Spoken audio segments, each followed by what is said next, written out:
Welcome to the third section in our series on lipids, and this section is covering the dietary guidelines for lipids.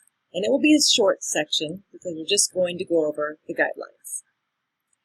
The recommendation for total fat, and that means all types of fat, saturated, unsaturated, is 20 to 35% of total calories. Now, the recommendation is to minimize the amount of saturated fat that you're consuming. The American Heart Association actually recommends less than 7% of total calories, whereas the DRI recommends less than 10%. Now, remember, the DRI lumps together the saturated fat, solid fats, and added sugars into this 15% range.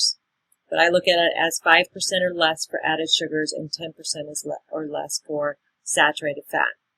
Now, through this class, I'm really emphasizing whole foods, and my emphasis to you is not so much on focusing on saturated fat as I would focus on a processed fat, limiting processed fats. And trans fats are a really good example of a processed fat.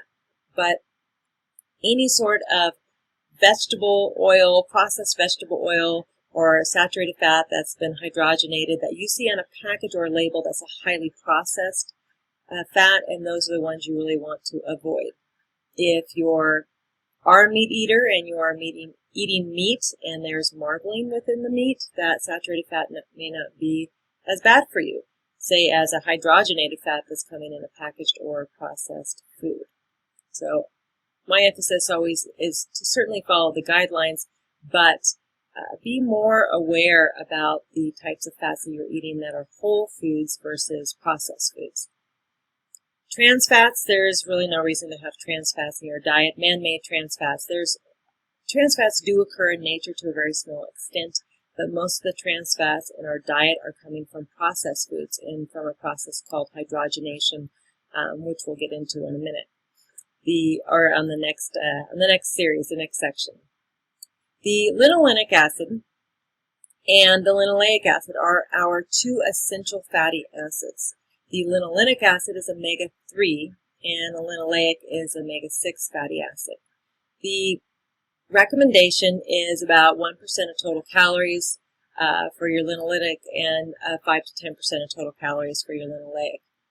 I want to say that that's a little bit of a minimum. One of the problems in today's society that is theorized is that we're getting way too many of these omega-6 fatty acids, linoleic, and we'll talk about these, but they're coming from processed foods. You'll see these are all the processed vegetable oils, the soft flour oil and the corn oils and the soybean oil. These we have way too many of, and the omega-3 fatty acids are going to come, the linolenic acid comes in plant foods, so that's what you'll get from walnuts or flaxseed. Your DHA and EPA are omega-3 fatty acids that are not essential to the diet because they are made by the body, but they're synthesized from this linolenic acid, or you can get them from the diet yourself.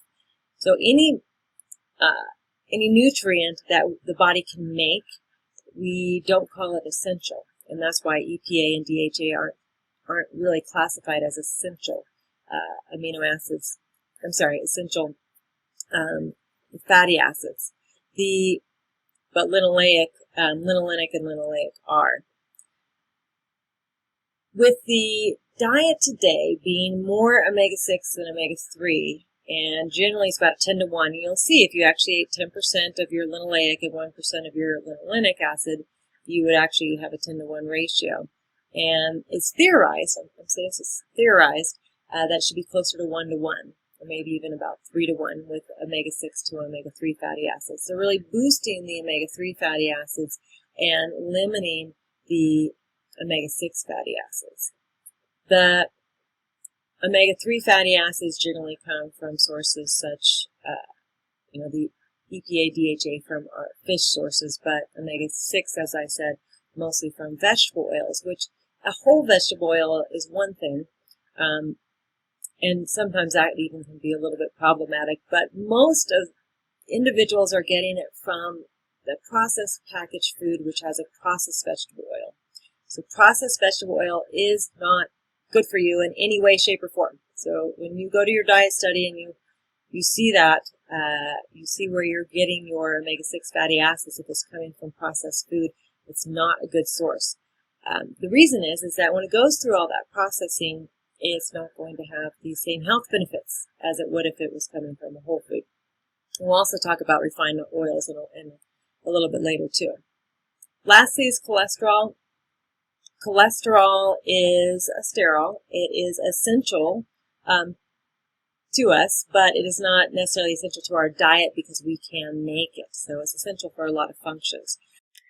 You can see I have 300 milligrams of cholesterol crossed out here. It's because that was the old recommendation, and the new recommendation is no limits on cholesterol.